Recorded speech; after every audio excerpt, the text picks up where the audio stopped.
जय गुरुदेव, जय माँ गायत्री। सभी को मेरा प्रणाम। गायत्री के प्रत्यक्ष चमत्कार में आज फिर से एक नए चमत्कार के साथ प्रस्तुत हूँ। जानेंगे कि गायत्री साधना से कैसे पूर्व जन्मों का ज्ञान हो जाता है। जयपुर के बूढ़ा देवल गांव में दधीची वंश के दहीवा परिवार में एक बच्चे का जन्म हुआ। उसका नाम विष्णुदास ब्रह्मचारी था। वह 8 वर्ष की आयु से ही गायत्री उपासना में प्रवृत्त हुआ था। आगे चलकर एक महान गायत्री उपासक के रूप में प्रख्यात हुआ। विष्णुदास परिवार की स्थिति ठीक न होने के कारण चिंतित रहा करते थे। भला माँ से क्या छिपा था? एक रात माँ गायत्री ने स्वप्न दिया कि अमुक स्थान पर जमीन में धन गड़ा है, अपनी आवश्यकता अनुसार खोदकर निकाल लो। ब्रह्मचारी जी माँ की आज्ञा मानकर निर्देशित स्थान को खोदने लगे। नित्य खोदकर धन निकालते तथा अपने आसन के नीचे दबाकर रख देते थे। उनकी माँ भी साथ ही रहा करती थी। उनकी माँ को शंका हुई कि पुत्र कुछ करता तो नहीं, फिर धन कहाँ से आता है। इसीलिए उन्होंने एक दिन आसन उठाकर देखा।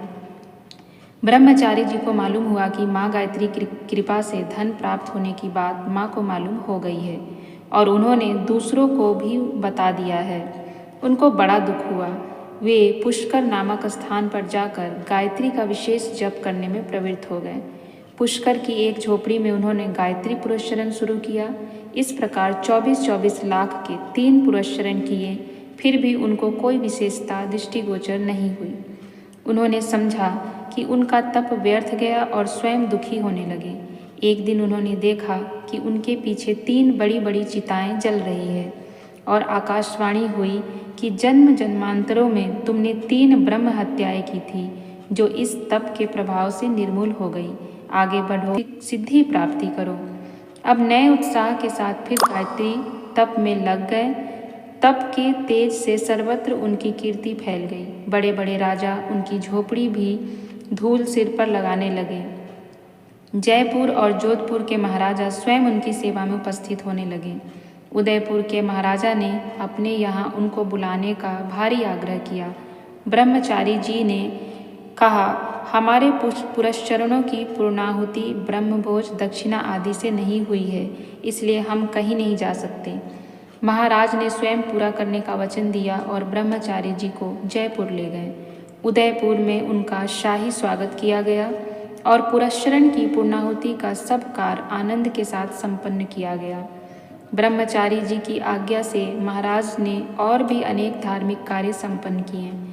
महाराज के कल्याण के लिए, दोषों और पापों के निवारण के लिए ब्रह्मचारी ने काल पुरुष का दान नामक एक उल्लेखनीय कृत्य कराया। सुवर्ण आदि 8 धातुओं नवरत्नों से एक काल पुरुष की मूर्ति बनवाई। उसकी शास्त्रोक्त विधि से भूत शुद्धि और प्राण प्रतिष्ठा की। कहा जाता है कि जो कोई ब्राह्मण काल पुरुष की मूर्ति का दान लेने आता है, उसको मूर्ति स्पष्ट दान न लेने के लिए संकेत करती है। परिणाम स्वरूप उसे लेने के लिए कोई तैयार न हुआ। अंत में जिसका यश कई पीढ़ियों से गायत्री का परम उपासक था, ऐसा एक ब्राह्मण दान लेने के लिए तैयार हुआ। उसने जैसे ही मूर्ति दान लिया, उसका शरीर काला पड़ गया। उसने मूर्ति का सब धन और अपनी संपत्ति दान में दी। उसके शरीर की कालिमा दूर हुई, किंतु जिस हथेली पर दान जल लिया था वह काली हो गई। 3 गायत्री पुरस्चरण करने के बाद हथेली की कालिमा भी चली गई। महाराज के कल्याण के लिए इस ब्राह्मण को इतना कष्ट सहन करना पड़ा। उसके लिए महाराज सदा उसके प्रति कृतज्ञ बने रहें और उसके परिवार को सदा सहयोग करते रहें। ब्रह्मचारी जी के तप के प्रभाव से असंख्यों का कल्याण हुआ।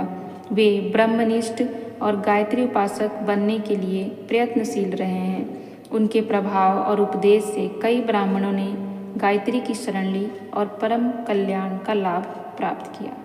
जय गुरुदेव।